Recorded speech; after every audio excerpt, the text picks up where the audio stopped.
ये 10% आरक्षण, ये संविधान के खिलाफ बात है। और ये ब्राह्मणिकल सिस्टम जो है, ये ब्लडी कैपिटलिस्ट सिस्टम आपका ध्यान बटाने के लिए इस तरह के प्रोपेगेंडा करता है। 10% रिजर्वेशन देके आपको ये दिखाने की कोशिश करता है कि वो कितने खांचों में बांट दे सोसाइटी को। हमारे सोसाइटी का एक बहुत ही बड़ा रियलिटी छुपा हुआ है, हाँ। एक वर्ड में, कि मैं तो दलितों के साथ खा लेता हूँ, मैं तो भेदभाव नहीं करता हूँ। आप उसी दलित समुदाय से गेहूं कटवाते हो और उसी दलित समुदाय के लिए अलग गिलास रखते हो अपने घर में। मतलब मंदिर बनाने का काम वो करेंगे और उसके बाद मंदिर जाने का काम तुम करोगे। कुछ लोग ये कहते हैं कि मंदिर जाना ही क्यों है दलितों को, तो मैं कहता हूँ मंदिर जाना नहीं है, लेकिन मंदिर के दरवाजे तुम्हारे लिए क्यों खुलेंगे, वो सबके लिए खुलेंगे। हेलो दोस्तों, नमस्कार। आज हमारे साथ हैं आलोक त्रिपाठी सर, और आज हम लोग एक बेहद ही सेंसिटिव टॉपिक पे बात करने वाले हैं। टॉपिक क्या है सर, बताएंगे? आपके सभी दर्शकों को मेरी तरफ से नमस्कार। जिस तरह की सामाजिक, आर्थिक और राजनीतिक परिस्थिति इस समय देश की चल रही है, उसमें एक बहुत इम्पोर्टेंट इशू है जिस पर डिस्कशन बहुत होते हैं। बिल्कुल, बहुत बातचीत होती है, लेकिन कंक्लूसिव और ऑब्जेक्टिव डिस्कशन का बहुत अभाव है डिजिटल प्लेटफॉर्म पे। और वो मुद्दा है रिजर्वेशन का। और समाज में इसको लेकर के बहुत ही मतभेद भी है, ग्रुप्स भी बने हुए हैं, लड़ाइयाँ भी आपस में होती है कि आखिर रिजर्वेशन कास्ट बेस्ड होना चाहिए या आर्थिक आधार पे होना चाहिए। तो इस टॉपिक पे आज हम डिटेल में समझेंगे कि वास्तव में रिजर्वेशन का एक न्यायपूर्ण क्राइटेरिया क्या होना चाहिए, आर्थिक आधार या कास्ट सिस्टम। तो सर बताएं आप इस पे अपनी राय। देखिए, रिजर्वेशन एक बहुत सेंसिटिव इशू है आज के दौर में। जब आप रिजर्वेशन की बात करते हैं तो होता है ना, जब कई बार धागा जब उलझता है तो उस धागे को खोलने के चक्कर में कई बार धागे टूट भी जाते हैं। और जो इंसानी रिश्तों का, इंसानी संबंधों का जो धागा है वो इतना पतला है, इतना सेंसिटिव है कि आप जब उस धागे को खोलते हैं तो बहुत सेंसिटिव चीज़ें हैं वो टूट जाती हैं, बिखर जाती हैं। तो अगर आप सावधानी से उस धागे को नहीं खोलेंगे तो हमेशा टूटने की संभावना बरकरार रहेगी, बहुत ज़्यादा रहेगी। बिल्कुल। और सावधानी से खोलने के पीछे मेरा जो तर्क है, जो बेस है, वो ये है कि रिजर्वेशन को लेकर हिंदुस्तान में ऑब्जेक्टिविटी का बहुत अभाव है। 1947 में भारत को आज़ादी मिली और जब हमारा देश आज़ाद हुआ तो उसके पहले ही संविधान सभा का गठन हो गया था। ऑब्जेक्टिव रिजोल्यूशन नेहरू जी ने प्रस्तुत कर दिया था 1947 में। बिल्कुल। तो उसमें रिजर्वेशन का जो पूरा क्राइटेरिया है, उस पूरे क्राइटेरिया में जो कॉमन अंडरस्टैंडिंग है किसी खास इंसान की, किसी आम इंसान की, हम उसको गरीबी उन्मूलन कार्यक्रम समझ लेते हैं। उनको लगता है ये कोई गरीबी खत्म करने का कार्यक्रम है। लोग तर्क देते हैं कि आप गरीब को आरक्षण नहीं दे रहे हैं, फला व्यक्ति बहुत गरीब है, 75 सालों में अभी भी उनकी गरीबी खत्म नहीं हुई है। तो ये सब जो तर्क हैं, वो तर्क ये बताते हैं कि कहीं ना कहीं हमारा जो सिस्टम है, हमारी जो व्यवस्था है, हमारे देश का जब आईन निर्मित हो रहा था तो जब आप संविधान सभा की बहसें देखेंगे, हजरत मोहाली और अम्बेडकर के बीच बहस देखेंगे, नेहरू अम्बेडकर के बीच बहस देखेंगे, पटेल की बात देखेंगे आप, तो इन सारी बहसों में एक खास बात आपको दिखेगी। वो बात राष्ट्र निर्माण को लेकर होती है। बिल्कुल। और उस राष्ट्र निर्माण में अगर कोई टूल आरक्षण के रूप में भारत के संविधान में डाला गया तो यूं ही नहीं डाल दिया गया।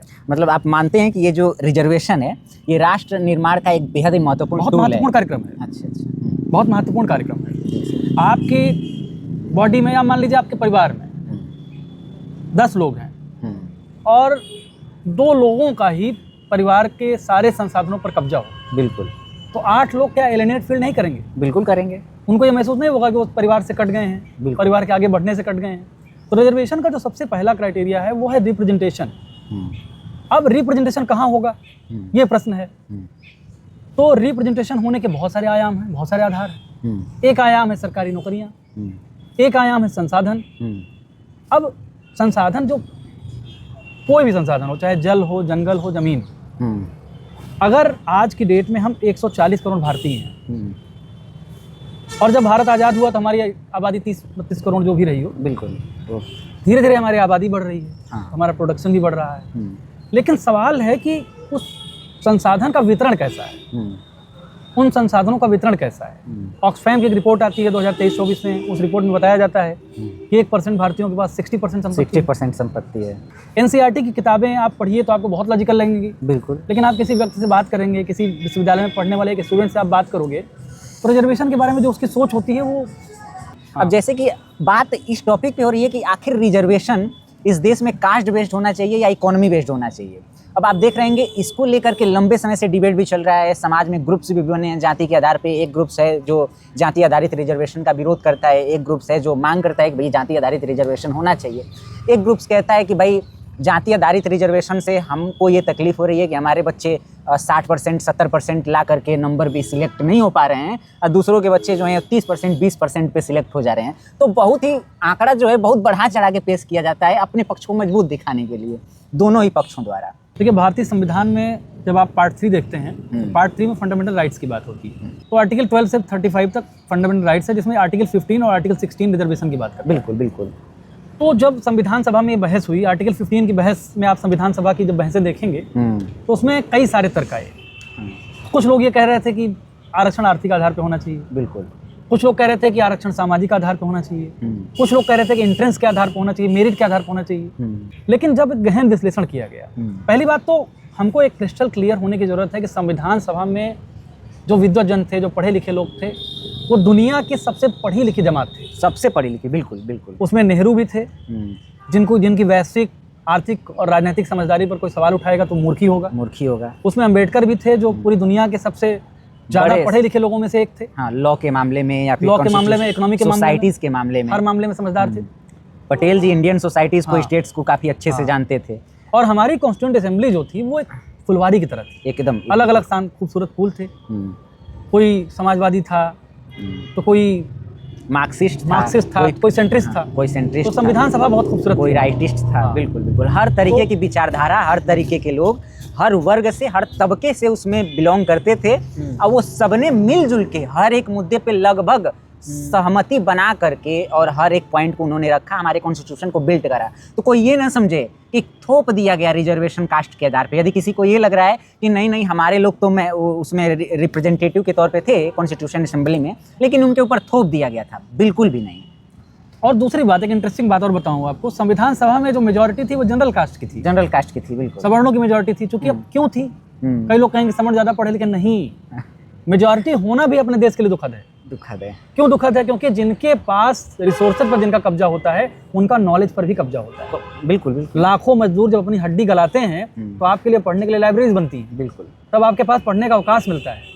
तो जब संविधान सभा बनी तो उसमें बहुत विमर्श आया, लेकिन अंतिम में जो विमर्श तय हुआ वो ये तय हुआ कि चूंकि एक्सप्लॉइटेशन जो है, चूंकि शोषण मुख्य धारा से कटना जाति के आधार पर है, और उस जाति के आधार में ये चीज देखी गई कि जाति के आधार पर ही संसाधनों का भी बंटवारा था एक तरह से। बिल्कुल। जो उच्च जातियां थी उनके पास संसाधन ज़्यादा थे, जो निम्न जातियां हैं, दलित की आप बात कर लीजिए, ओबीसी की बात कर लीजिए, आज भी बिहार में आप देखिए कई सारी जातियां, मुसहर जाति है, उसके पास क्या है? कुछ भी नहीं। तो जाति के आधार पर उनको समाज से अलग किया गया। और हमारे जो एपिक्स थे, हमारे जो महाकाव्य हैं, उन चीज़ों ने उस चीज़ को जस्टिफाई भी किया कि जातीय शोषण को उन्होंने जस्टिफाई किया। चाहे तुलसीदास का एक दोहा है, लाइक जो स्मृतियां हैं, के अधिकारी टाइप, मनुस्मृति है, कुछ श्लोक हैं, स्मृतियां, कई सारे महाकाव्य हैं। इसमें राम का भी जिक्र आता है कि उन्होंने कान में शीशा पिघला के डाल दिया किसी के।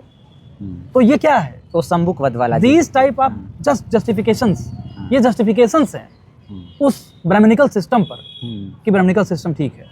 कहने का मतलब क्या है? कहने का मतलब है कि जो जातियां लंबे समय से इस देश के रिसोर्सेज से जिनको अलगाव कर दिया गया, जिनके नॉलेज को भी डिप्राइव्ड कर दिया गया, तो जब रिजर्वेशन इसलिए जाति आधारित किया गया क्योंकि जो डिप्राइव्ड क्लास है, जो डिप्राइव्ड होने का ही आधार ही जाति थी। और इंटरेस्टिंग बात, एमनेस्टी इंटरनेशनल की एक रिपोर्ट बताती है कि आज भी हिंदुस्तान के जितने सीईओज हैं, बड़ी बड़ी कंपनियों के मालिक हैं, वो 95% ज्यादा समझ जाती है।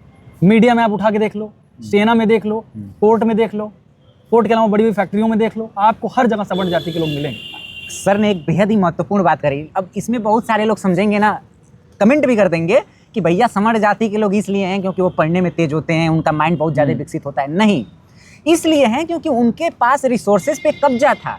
जिसके पास अर्थ होगा, सबसे ज़्यादा रिसोर्सेज पे कब्जा होगा, जायज़ सी बात है कि वो बड़े बड़े यूनिवर्सिटी में, बड़े बड़े कॉलेजेस में महंगे फीस दे करके ज्ञान पे भी कब्जा जमा लेगा। एजुकेशन भी उसे अच्छा मिलेगी, और जिसे एजुकेशन अच्छा मिलेगी, जिसका फिजिक्स अच्छा होगा, जिसका केमिस्ट्री अच्छा होगा, भाई वही तो उस क्षेत्र में रूल करेगा या फिर आगे बढ़ेगा। अब ये मत कह देना कोई भी कि भाई ये इसलिए समर कास्ट के लोग ज़्यादा आगे बढ़ गए, दलित जो हैं वो पीछे रह गए, पिछड़े पीछे रह गए क्योंकि उनके अंदर नॉलेज की कमी होती है या जीन्स में प्रॉब्लम होती है। बिल्कुल नहीं, ये जो भी था, ये कास्ट आधारित जो डिवीजन था समाज में, उसकी वजह से एक बड़ा वर्ग भारत का, एक बड़ा तबका भारत का आर्थिक संसाधनों से पीछे रह गया, अछूता रह गया, अलग हो गया बिल्कुल तरीके से। और आर्थिक संसाधनों से अलग रहने के कारण शिक्षा उसे प्राप्त नहीं हो पाई, उसे रूल करने का एक फेयर चांस नहीं मिल पाया। क्या सर?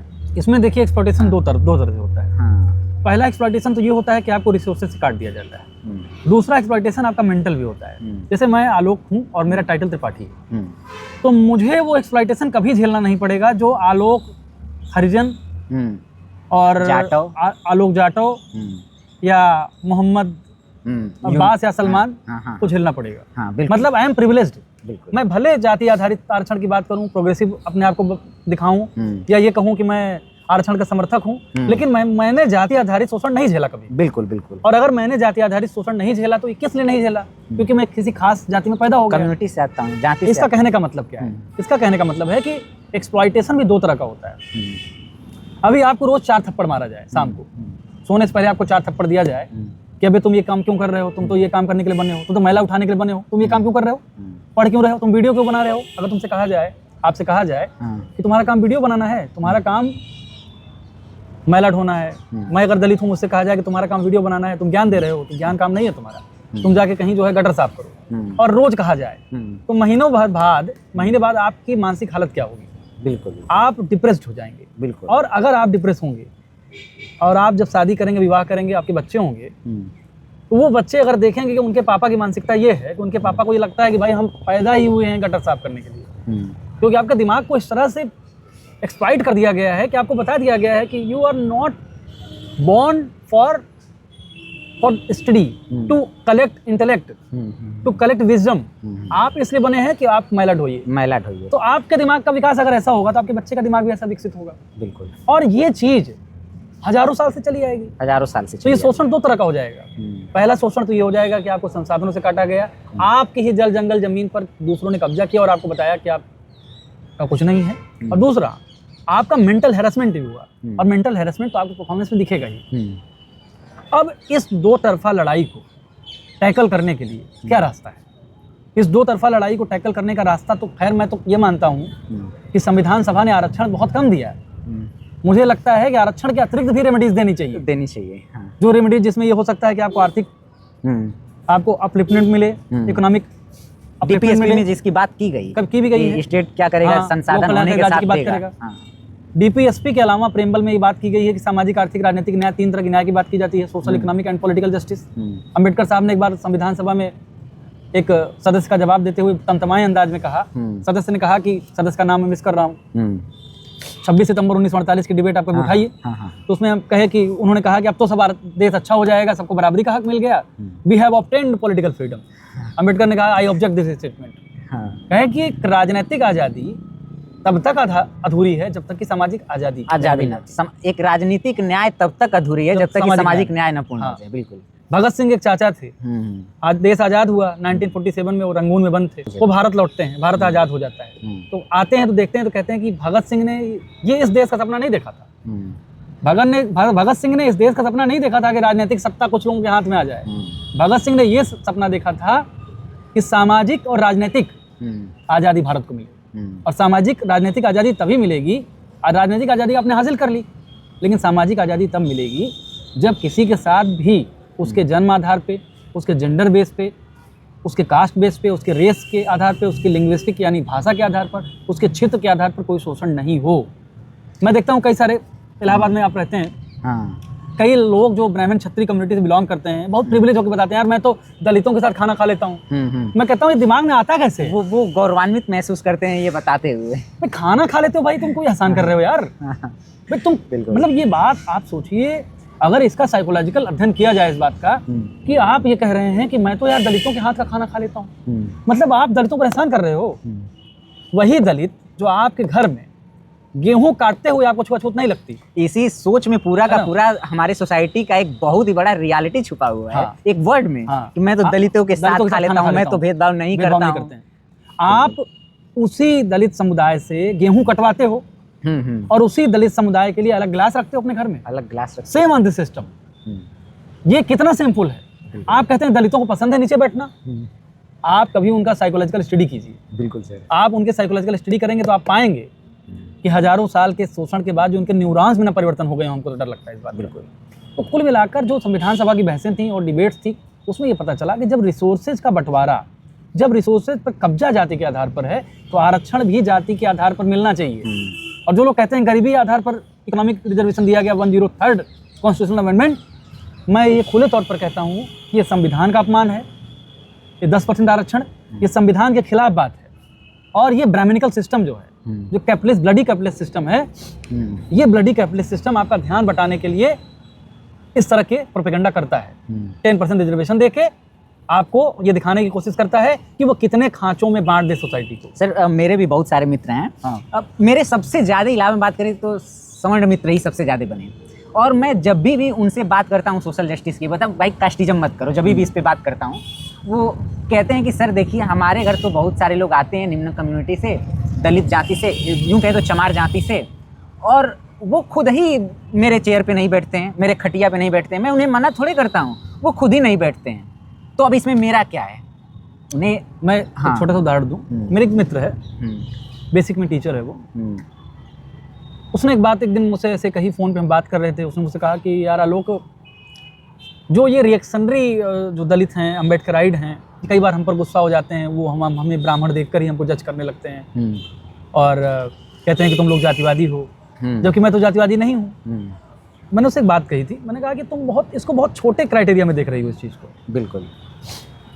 जिस कम्युनिटी ने लगातार हजारों साल का शोषण और एक्सप्लॉइटेशन झेला हो, ये हमारा दायित्व है कि उसके रिएक्शन को भी हम झेलें, उसके रिएक्शन को भी हम पॉजिटिवली रिफॉर्म करें, उसको विश्वास।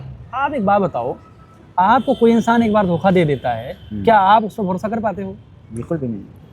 तो अगर आपने किसी व्यक्ति को धोखा दिया तो धोखे को रिस्टोर करने की जिम्मेदारी किसकी है? हमारी है।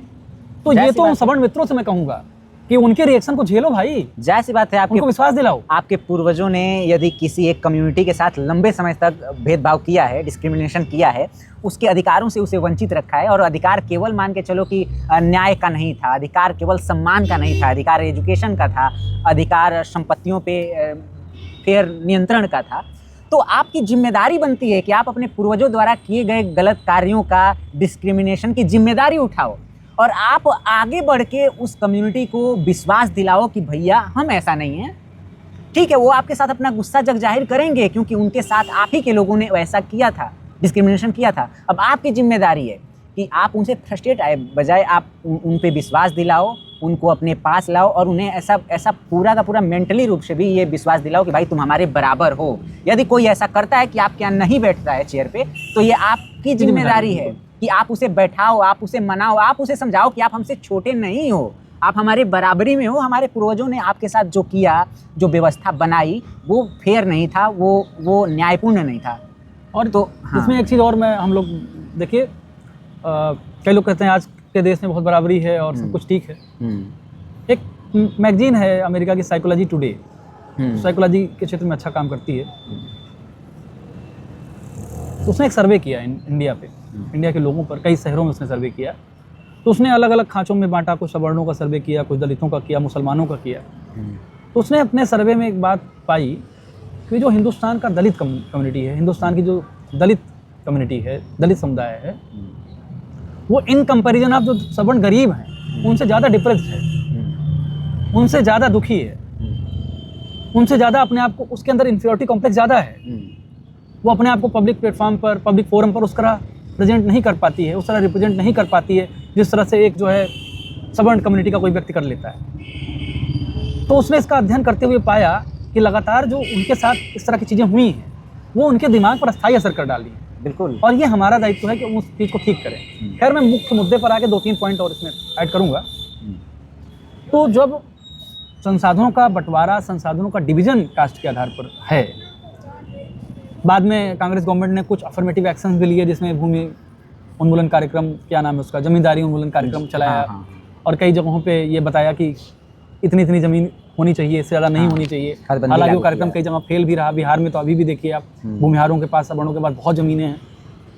तो दक्षिण भारत के कुछ स्टेट और पश्चिम बंगाल को छोड़ दें हाँ, जहाँ तो हर जगह ऑपरेशन बरगा चला, नहीं तो हर जगह फैल ही रहा है। पूर्णतः दक्षिण भारत फैल में तो रहा है। अपने और भी रीजन्स हैं, पेरियार का मूवमेंट है, हाँ हाँ, उसको कभी हम लोग बात करेंगे। मा- तो कहने का मतलब है कि जब संसाधनों का डिवीजन जाति के आधार पर है, संसाधनों का कब्जा डिवीजन और जाति के आधार पर है, शिक्षा तक तो पहुंच शिक्षा जाति तक के पहुंच आधार जाति के है। आधार पे तो हाँ, आपका आरक्षण भी जाति के आधार पे होना चाहिए। और तब तक होगा और जब तक रिप्रेजेंटेशन बराबर ना हो जाए। बिल्कुल, और जब आपने सर ये बात कही शुरुआत में ही कि रिजर्वेशन कोई कोई कास्ट सॉरी गरीबी उन्मूलन गरीबी कार्यक्रम नहीं। उन्मूलन कार्यक्रम नहीं है, ये समाज में इनजस्टिस को खत्म करने का कार्यक्रम है, समानता लाने का Equality कार्यक्रम लाने है। का। हाँ, और ये इक्वालिटी केवल आर्थिक आधार पे नहीं, सोच के आधार पे। और संविधान में 2 वर्ड इस्तेमाल करता है, इक्वलिटी और इक्विटी। हाँ, उसमें भी थोड़ा डिफरेंस है, समता। हाँ, समता और समता लाने का एक समानता। कार्यक्रम है ये। हम्म। और ये कार्यक्रम कुछ लोगों को गलतफहमी है कि भारत में ही रिजर्वेशन दिया जाता है, तो ये गलत है। अमेरिका में भी रिजर्वेशन है, साउथ अफ्रीका में भी रिजर्वेशन है, और हर उस जगह रिजर्वेशन है जहाँ पर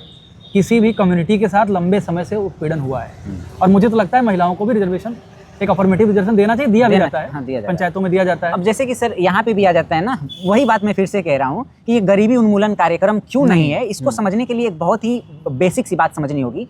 आज भी जो दलित कास्ट के लोग टीचर बन जा रहे हैं, अधिकारी बन जा रहे हैं, कितने भी बड़े लेवल तक चले जा रहे हैं। अभी हरियाणा का, फिर दिल्ली के कोई आईएएस अधिकारी थे, आईपीएस अधिकारी थे, लंबे समय तक उन्हें कास्ट डिस्क्रिमिनेशन झेलना पड़ा विभाग में, जिसके बाद से उन्होंने सुसाइड कर लिया। और उन्होंने अपने सुसाइड नोट में ये बात लिखी थी। और ये केवल एक अधिकारी नहीं थे, ये अभी बहुत सारे बीएलओज ने ये बात एक्सेप्ट करा है कि उनके जो सीनियर हैं वो उनके दलित कास्ट के होने की वजह से उनके ऊपर ज्यादा प्रेशर दे रहे हैं। आप सबको छोड़िए, हाँ। अखिलेश यादव अभी मुख्यमंत्री थे, हाँ, और मुख्यमंत्री जब एक मंदिर जाता है, नहीं हाँ, मुख्यमंत्री ने जब अपना बंगला छोड़ा, तो आपने मुख्यमंत्री गंगा के जल से बंगले को हाँ, आपने गंगा जल से धोया, आपकी हिम्मत कैसे हुई? How dare you to do like such act? ये उनके मुंह पे तमाचा है जो कहते हैं कि भाई रिजर्वेशन और ये संविधान के खिलाफ है, बिल्कुल है। ये एंटी कॉन्स्टिट्यूशनल एक्ट है। एनएसए लगाना चाहिए उन लोगों के ऊपर। एनएसए नहीं, मुझे लगता है जो भी धाराएं हों, जो ये ना केवल संविधान के खिलाफ है बल्कि ये देशद्रोह है। ये देश की एकता, अखंडता और बंधुत्व के खिलाफ है। हाँ, ये देशद्रोह है। बिल्कुल सेडिशन लगना चाहिए ऐसे लोगों को। बिल्कुल, ये लोग देश को खंडित करने का प्रयास कर रहे हैं, जो जाति के आधार पे भेदभाव आज भी कर रहे हैं। हाँ। जो इस तरीके का काम कर रहे हैं कि कोई मंदिर में चला गया, मंदिर धुलवा देंगे, बंगला धुलवा देंगे, ये उनके ऊपर देशद्रोह लगना चाहिए, क्योंकि वो इस देश में जिन्ना ने जो काम करी थी, हाँ। विभाजन की, उस काम को ये कर रहे हैं। और एक बात मैं यहाँ जोड़ूंगा, कुछ लोगों को बुरा लगेगा। मंदिर बनाने का काम कौन कर रहा है? मंदिर बनाने का काम राजगीर जो होते हैं, मजदूर जो होते हैं, वो किस कम्युनिटी से होते हैं? बिल्कुल बिल्कुल। मतलब मंदिर बनाने का काम वो करेंगे और उसके बाद मंदिर जाने का काम तुम करोगे। मंदिर पे अधिकार तुम्हारा रहेगा। कुछ लोग ये कहते हैं कि मंदिर जाना ही क्यों है दलितों को, तो मैं कहता हूँ मंदिर जाना नहीं है, लेकिन मंदिर के दरवाजे तुम्हारे लिए क्यों खुलेंगे? वो सबके लिए खुलेंगे, बिल्कुल, अगर कोई भी चीज होगी तो। दूसरी बात देखिए, ऐसा है कि मैं भी सर इस बात को बहुत ही प्रमुखता से अपोज करता हूँ, जो लोग कहते हैं मंदिर तुम्हें क्यों जाना है। हाँ, जब तक आप मंदिर में समानता नहीं पाओगे ना, इक्वालिटी नहीं पाओगे ना, तब तक आपके मन में ये बात घर करके रहेगी कि भाई हम बराबर नहीं हैं, मंदिर हम नहीं, equal मैं नहीं हर हैं। हर पब्लिक प्लेस पे, हर टॉयलेट public पे, place पे, मंदिर बिल्कुल, पे, बिल्कुल। मस्जिद पे, हर जगह आपको बराबरी पर लेकिन आपको रखना पड़ेगा। मंदिर जो है एक पॉइंटेड रोल निभाता है इनजस्टिस को कास्ट के आधार पे दिखाने के हाँ, लिए। हाँ। इसीलिए मंदिर में तो सावरकर जी ने भी मंदिर में प्रवेश के लिए आंदोलन चलाया था, गांधी जी ने भी चलाया था, अंबेडकर साहब ने भी चलाया था मंदिर प्रवेश आंदोलन, पेरियार जी ने एक शुरुआत में चलाया था, लेकिन जब नहीं हुआ, जब ये सफल नहीं हुआ, तब उन्होंने क्या किया कि पूर्ण रूप से नकार दिया इन चीज़ों को। तो इस बात सावरकर जी ने तो मंदिर, खैर सावरकर की जी ठीक है, जो आप बात कर रहे ठीक है, हैं, ठीक है, उसमें उस मैं पे- एक लाइन कहूँगा। सावरकर ने मंदिर के लिए आंदोलन तो चलाया, लेकिन सावरकर ने आरएसएस की हायरार्की पर कभी सवाल नहीं उठाए। उस बात पे हम ये बाद में- कॉन्ट्रडिक्शन भी है, इस पे भी हाँ, बात कभी हम कर लेंगे। कर लेंगे। लेकिन इस बात को हमें समझना होगा कि जितने भी बड़े से बड़े महापुरुष जिन्हें हम काउंट कर लेते हैं या क्रांतिकारी रहे, सबके सब ये मानते थे कि मंदिर प्रवेश दलितों का ये इस बात का एक बहुत बड़ा प्रमाण होगा कि हाँ, जस्टिस अब आ रही है समाज में, इक्वालिटी अब आ रही है। तो कुल मिलाकर ये जो पूरा डिबेट है कि हाँ, सर, रिजर्वेशन अब- तो कास्ट आधार पे ही हाँ, होना चाहिए। अब 3 मिनट में थोड़ा हम हाँ। इस बात पे बात कर लें कि हाँ, रिजर्वेशन किस कास्ट आधार पे क्यों होना चाहिए, या आर्थिक आधार पे होना चाहिए या नहीं होना चाहिए। तो 3 मिनट आपको दे रहे हैं, इसमें आप इस बात को कंप्लीट देखिए, मैं आपको पहले ही बताया कि देखिए, हर कम्युनिटी को ये हक है कि वो देश के संसाधनों पर उसका रिप्रेजेंटेशन हो, देश के संसाधनों पर उसकी भागीदारी हो। और अगर अब 2011 का आप सेंसस अगर उठाओगे तो जो दलितों की आबादी है लगभग कितनी है? 14% के आसपास एससी हैं और 8% के आसपास एसटी हैं। एसटी, ठीक है, 22% है ये। वही 22-25 हाँ। मान के चलिए। लेकिन आप अगर उनका रोजगार में उनकी हिस्सेदारी देखोगे तो वो 2% भी नहीं है, 2% भी नहीं है। 1.9% के आसपास। बिल्कुल एसटी के तो और कम है। बिल्कुल। तो ये कहने का मतलब है कि जो 22% उनका हिस्सा है उस पर तो उनका अधिकार है। और अगर 22%, अब आप कहेंगे कि इससे राष्ट्र निर्माण कैसे होगा, तो मैं कहूँगा कि अगर एक बड़ा हिस्सा, एक चंक ऑफ पॉपुलेशन डिप्राइव्ड है, पिछड़ी है, तो क्या वो देश आगे बढ़ पाएगा? बिल्कुल नहीं बढ़ पाएगा। भारत में लगातार विदेशी आक्रांता आते रहे, आक्रमण करते रहे, यहाँ के लोगों को हराते रहे, तो उसका रीजन क्या था? पहली बात तो भारत कोई देश नहीं था एक समय तक, लंबे समय तक। बिल्कुल। बहुत राष्ट्रवादी लोगों को बुरा लग जाएगा। वो ब्रिटिशों के आने के बाद ये अभिव्यक्ति आई कि भारत एक हाँ, देश भारत एक देश है। एक ज्योग्राफिकल आइडेंटिटी हमारी हो सकती है कि हिमालय के इधर जो है और अच्छा, इधर हम हिंद लोग थोड़ा महासागर के भटक इधर। जा रहे हैं इधर उधर। नहीं, ठीक है, भटक नहीं जा रहे हैं, ठीक है, हाँ। खुला डिबेट है, हाँ। खुली बातचीत है। 1 मिनट आप पूरा वीडियो देखिए, वीडियो में बने रहिए, क्योंकि ये वीडियो केवल आपके एक प्रश्न का उत्तर नहीं देगा, बल्कि आपके मेंटल लेवल को, आपके ज्ञान के लेवल को बहुत ही ज़्यादा अपलिफ्ट करेगा। तो अपने साथियों से मैं यही कहूँगा कि सब्सक्राइब करो। आपका यदि 20-30 मिनट जा रहा है ना इन वीडियोज़ में, और ऐसे आप वीडियोज़ देख रहे हो, डेली हम लेकर आने का प्रयास करेंगे एक डिबेट, आप बने रह रहे हो, तो आपका नॉलेज का स्तर, आपके ज्ञान का स्तर बहुत ज़्यादा अपलिफ्ट होगा। तो सर आगे बताएं। तो मैंने कहा 22% उनका है, तो 22% उनको मिलना ही चाहिए। और वो 22% 2% है, इसलिए रिजर्वेशन जरूरी है कि उनका रिप्रेजेंटेशन देश के नीति में, देश के नियम बनाने वालों में। राहुल गांधी ने एक प्रश्न भी किया था कि केवल 3% ओबीसी हैं। हालांकि राहुल गांधी पर भी सवाल है कि इतने दिन कांग्रेस सरकार रही, आपने क्या किया, आपने क्या किया, ये क्वेश्चन है। तो उन्होंने खुले तौर पे स्वीकारा भी कि भाई हाँ, हमारी हमसे गलती गवर्नमेंट हुई। की ये बहुत बड़ी गलती रही कि हमने गलती पिछड़ों हुई। को, और ये बहुत मैं इसको और करेजियस एक्ट कहूंगा। हाँ, और दलितों को हमने उतनी उनके अधिकार नहीं दिए, उनके लिए हाँ। काम नहीं किए। हाँ, तो उन्होंने ये खुलेआम ठीक बात स्वीकारा। तो आरक्षण, पहली बात एकदम क्लियर कट हर कोई अपने दिमाग में रख ले कि आरक्षण प्रतिनिधित्व की प्रणाली है, गरीबी उन्मूलन की प्रणाली नहीं है। नहीं है। आरक्षण रिप्रेजेंटेशन का तरीका है, और रिप्रेजेंटेशन जब बराबर होगा तो आरक्षण खुद ब खुद अपने आप समाप्त खत्म हो जाएगा। जब भाई उनकी जनसंख्या के अनुपात में उनको हाँ। सीटें मिल जाएंगी, हर जगह पे उनका प्रतिनिधित्व हो जाएगा, आरक्षण खत्म कर दीजिए। या फिर कॉन्स्टिट्यूशनली आप कास्ट सिस्टम को खत्म कर दो, रिमूव कर दो, फिर हम बात कर लेंगे भाई। नहीं, कॉन्स्टिट्यूशनली तो खत्म ही नहीं हुई। ये मेंटल कास्ट सिस्टम कॉन्स्टिट्यूशनली खत्म ही नहीं हो सकती है, क्योंकि कास्ट सिस्टम के आधार दो तरह से हैं। एक तो आधार भौतिक है, मेटलिस्टिक है, और दूसरा आधार जो है आपके दिमाग से। भाई संविधान में लिख दिया जाए कास्ट प्रैक्टिस नहीं होगी तो क्या आप करना बंद कर देंगे? आर्टिकल 17 क्या कहता है? आर्टिकल 17 क्या कहता है? अस्पृश्यता उन्मूलन की बात है, अनटचेबिलिटी को खत्म करने की बात करता है। Abolishment of untouchability proclaimed by article 17 clearly mentioned in the Indian constitution part 3 under FR, under fundamental rights. तो क्या भारत में अस्पृश्यता खत्म हो गई? ये संविधान का मसला ही नहीं, ये मसला समाज का मसला है। और हम दुर्भाग्यशाली हैं। भारत एक दुर्भाग्यशाली देश इस रूप में है कि भारत में कोई कल्चरल रिवोल्यूशन कभी नहीं हुआ। छुट्टे पुट्टे मूवमेंट हुए, अलग अलग धार्मिक सुधार का सुधार आंदोलन हुए, लेकिन भारत में कोई सांस्कृतिक क्रांति नहीं हुई, जैसे चाइना में हुई, जैसे रसिया में हुई। 1917 में जब रसिया रिवोल्यूशन हुई तो विश्व का बूढ़ा देश कहा जा रहा था। 10% वहाँ साक्षरता थी। अमेरिका जैसे देशों से कम्पीट करने का सोच भी सकता था। और 23 सालों में 1940 में जब स्टालिन का वहाँ शासन होता है तो स्पुतनिक कौन भेजता है? और सेकेंड वर्ल्ड वॉर के दौरान रसिया, द देन USSR, इस बात के करीब था कि मौत के राहत से जानने के करीब था। वहाँ का विज्ञान, वहाँ की प्रतिभा, वहाँ की वेश्यावृत्ति खत्म हो गई वहाँ पे। वहाँ का प्रोडक्शन कितना गुना बढ़ गया और अमेरिका को टक्कर देने लगा। 23 सालों में उस देश ने ऐसा क्या कर दिया? 23 सालों में, महज 23 सालों में। चाइना में रिवोल्यूशन हुई, आज चाइना कहाँ है?